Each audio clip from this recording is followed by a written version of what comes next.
amigos, que Deus e os céus te guarde e te abençoe, no nome do Senhor e Salvador Jesus. Estamos aqui então mais uma vez com a nossa leitura diária. Nesse canal todo dia nós lemos a Bíblia, nós oramos para o nosso Deus vir nos abençoar. Eu tenho certeza que Deus, Ele há de falar ao nosso coração através da nossa mensagem, através de nós ler a Bíblia e nós orar. Já peço que você se inscreva nesse canal, ative o sininho, para que quando tiver um vídeo nesse canal, você seja notificado, tá bom? Nós estamos então em 2 Timóteo capítulo 1, versículo 6, diz assim: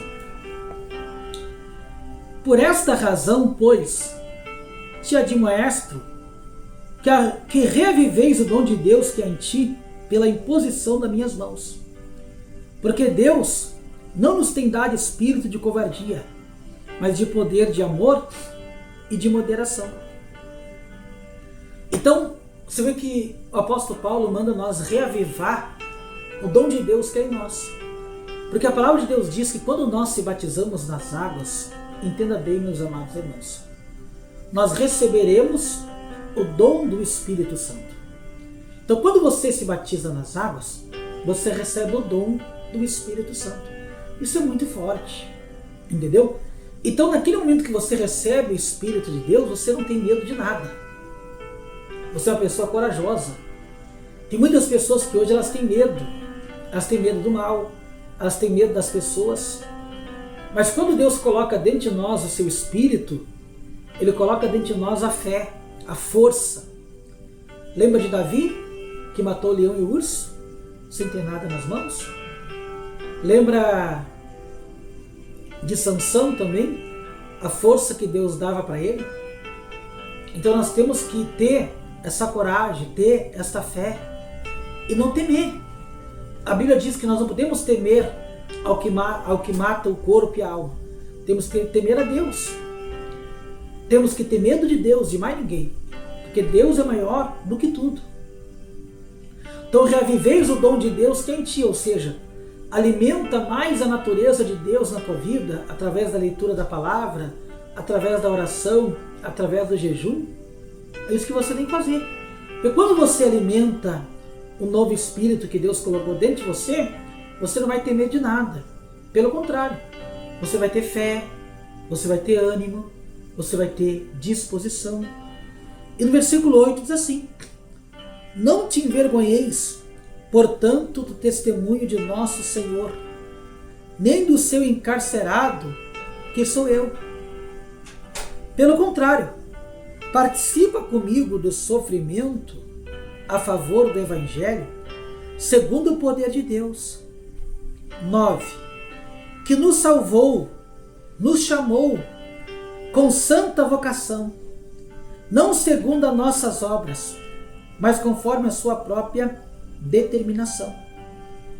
E a graça que nos foi dada em Cristo Jesus antes dos tempos eternos.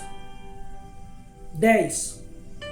E manifestada agora pelo aparecimento de nosso Salvador, Cristo Jesus, o qual não só destruiu a morte, como trouxe a luz e a vida e a imortalidade mediante o Evangelho.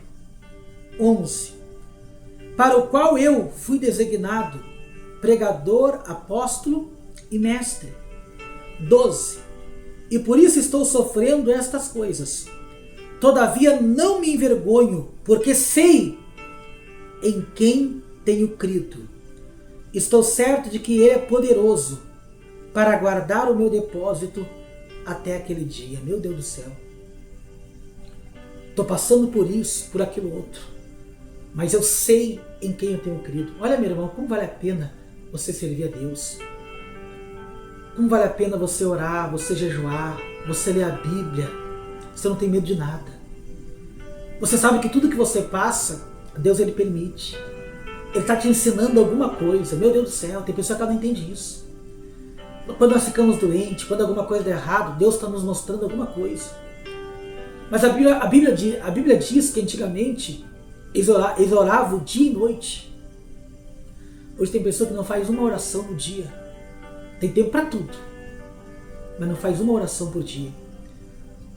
A Bíblia diz que Daniel orava 3 vezes ao dia, de manhã, tarde e noite. Quando Daniel recebe uma afronta, a Bíblia diz que Daniel pegou aquela carta, aquela afronta, foi para o seu quarto e abriu a janela e ele apresentou diante de Deus, como antes costumava fazer. Ele não só orou, ele não só buscou por causa da afronta, ele já fazia isso antes. Então quando a afronta veio, ele já estava fazendo, ele só colocou diante de Deus. Ou seja, a rotina dele de oração não mudou, porque ele já vinha orando. Então ele não se apavorou, ele pegou aquela afronta e apresentou diante de Deus. É muito bom isso. Você tem fé, você tem coragem, você não tem medo. Paulo disse, eu sei em quem tenho crido, e eu sei que ele é poderoso, meu Deus do céu. E você sabe em quem você tem acreditado? Alimenta a nova criatura que Deus colocou dentro de você, senão você vai estar dentro da igreja com pavor, com medo, com preocupação, igual as pessoas que não conhecem a Deus. E olha no 13 que diz, mantenha o padrão da sua palavra que de mim ouviste, com fé, com amor que está em Cristo Jesus. 14. Guarda o bom depósito mediante o Espírito Santo que habita em vós. Olha no versículo 15. Está ciente de que todos os da Ásia me abandonaram. Dentre eles cito Fígilo e Hermogênes. 6. Conceda o Senhor misericórdia à casa de Onesíforo, porque muitas vezes me deu ânimo e nunca se envergonhou das minhas algemas. 17. Antes, tendo ele chegado a Roma, me procurou solicitadamente até me encontrar. 18. O Senhor lhe conceda naquele dia achar misericórdia da parte do Senhor. E tu sabes melhor do que eu quanto serviço me prestou ele em Efésio. Olha que coisa linda. Você viu, irmão? Ele era abandonado, desprezado. E quando você vem para a igreja, quando você se converter de verdade, você vai perder muito amigo de copo. Você vai perder muita família que não vai te visitar mais, porque não vai ter mais do que tinha antigamente. E tem pessoa, quando ela perde as pessoas, porque tem que mudar. Não pode continuar a mesma coisa. Toda pessoa que ela se converte, ela continua com as mesmas amizades, ela não muda, ela não vai conseguir permanecer. Porque as más companhias corrompem os bons costumes. Agora você tem que mudar o teu ciclo de amizade. Andar com pessoas que vão aceitar o teu chamado, aceitar o dom de Deus que em ti. Quando Paulo era preso, as pessoas abandonavam ele. Esse cara foi preso, Deus não é com ele. Mas ele era preso com propósito. Nós passamos, tudo que nós passamos, lá na cadeia ele pregava, lá na cadeia ele libertava. Ele não ficava reclamando, murmurando. Você conhece aquela passagem? Paulo e Silas oravam e de repente veio o anjo. É isso. O que você tem enfrentado? Está desanimado já? 5 pessoas que convivem com você vão determinar o teu futuro. Vou falar de novo, você não entendeu. 5 pessoas que conversam com você, vão na tua casa, você ouve elas, vão determinar o teu futuro. Ou elas vão te puxar para baixo, ou elas vão te puxar para cima. Você escolhe o que você quer da sua vida. Tá bom?